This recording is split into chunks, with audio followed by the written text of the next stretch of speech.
Tractors are pretty cool, except when they're on top of you. During mid-semester break in early October, I went to a friend's farm en route to a hike on the coast. We decided it was a good idea to ride in the scoop of the tractor. Everything was great until we went over a ditch that sent me flying. But the tractor kept going and I was run over by the metal slasher at the end. Fortunately, the blades weren't switched on, or I wouldn't be narrating this. Incredibly winded, I could feel everything but my left leg. Ambulance came, then a chopper that delivered me to Canberra Hospital. This was the beginning of a very interesting chain of events that I would probably never forget. Back at the farm, paramedics gave me strong painkillers and sedatives. As a pre-warning, he said, "Don't be alarmed when things start changing. My face could turn into a cat." Unfortunately, it did not. I was completely bedbound for 6 weeks, and the worst experience were the side effects from the prescribed drugs. I captured my experiences in video form. So I hadn't taken a dump in about 6 days. This is because I'd been given repeat doses of morphine at the farm, in the helicopter, and before the operating room. After they fixed my dislocated leg, I was hooked up to a morphine machine via IV and then given it in its pill form. Now the thing about morphine is that it's an opiate and it slows down your digestive system.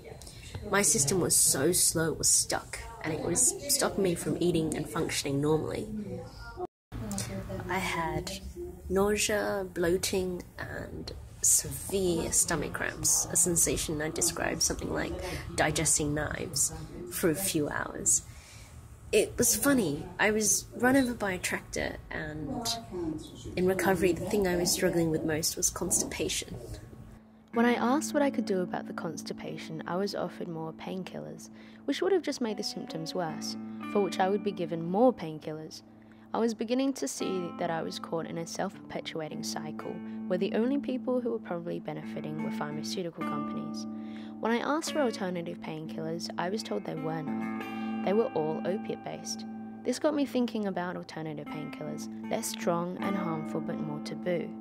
I came to the conclusion that the painkillers were, ironically, not worth the pain, and that we need to further the debate about medical marijuana. The nurses seemed to value this discussion and open to the possibilities.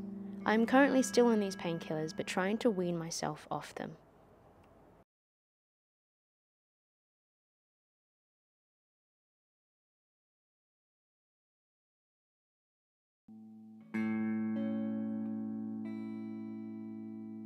After a week and a leg splint, underneath I discovered blue arrows and a festering flesh wound, where a bit of metal had probably caught onto and twisted my leg.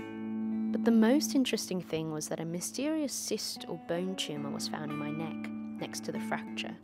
This was an incidental finding in the MRI scan, and helped explain the ridiculously awful chronic neck pain I've been experiencing this year. Canberra decided to hold off surgery until the fracture healed. Doctors were very glad it was picked up now rather than later, as the tumour was growing inside the bone and positioned between two major arteries. If left alone, it would open a Pandora box full of future problems. I like to think that the accident was a blessing in disguise, of sorts. I was prescribed total bed rest on my back for 6 weeks, a very conservative form of recovery. Fortunately in Canberra, I had wonderful friends, as well as bedside plants for company. Meet Theodore and Xavier, a growing family of miniature succulents. I'm sure the physios were also impressed by my flower arranging. The nurses were all really lovely. They provided the very necessary human touch in a place that's stark and isolated. I also played around with the remote for my bed. The novelty never wore off. The TV only had commercial and infomercial channels, so I resorted to reading comics, watching films on my phone, and using the hospital Wi-Fi. But the same patch of ceiling gets pretty boring. The solution? Push the bed outside with a little help from my friends. In the picnic area there were wisterias that I used for decorating my IV drip machine and buttering up the nurses for staying out a while. After 5 weeks I was transferred to Sydney on a miniature plane. Being a special trauma case, the doctors thought it would be better handled by spinal surgeons in Sydney. It's also my hometown. It only just fit the nurse, the pilots and myself. It flew very low and I could see out the porthole. The highlight was that the nurse made me a cup of Milo during the flight. I like to imagine I was flying first class. In Sydney, my mother brings me herbal medicine around the clock because the pain in my neck worsens each day. She also lectures me on my life choices, which, admittedly, is nothing new. She mixes the foul-tasting concoction herself, leaving serves in thermoses to make sure I get a full dose. Things at the hospital are incredibly slow to progress, and my painkillers are increased. Friends offer other forms of medication like hugs, humour, and bacon. I get the feeling the only thing to do now is to hurry up and wait. Being vertical for the first time in 6 weeks was incredible and very wobbly. My first steps to the chair seemed like a slow motion scene, and I realised I had a bird's nest for hair. Eventually I moved on to a walker and then crutches. My new pastime was untangling the follicle mass on my head, a mission I still think is near impossible. Then I hung out at the hospital's adolescent chill space, the drawback not being able to play foosball with yourself. I found a guitar in the chill room and started strumming that to pass the time, to the appreciation of the grandmas in my ward. A social worker from the adolescent department came round with DVDs and magazines. Their resources are donated, varied, and help greatly with passing the time. I've never read that many trashy magazines and National Geographics in one sitting.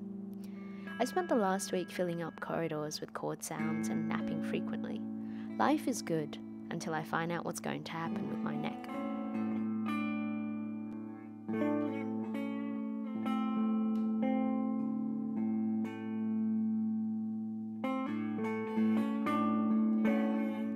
I was discharged close to the 8th week mark with a renewed appreciation for everything that didn't have to do with a hospital.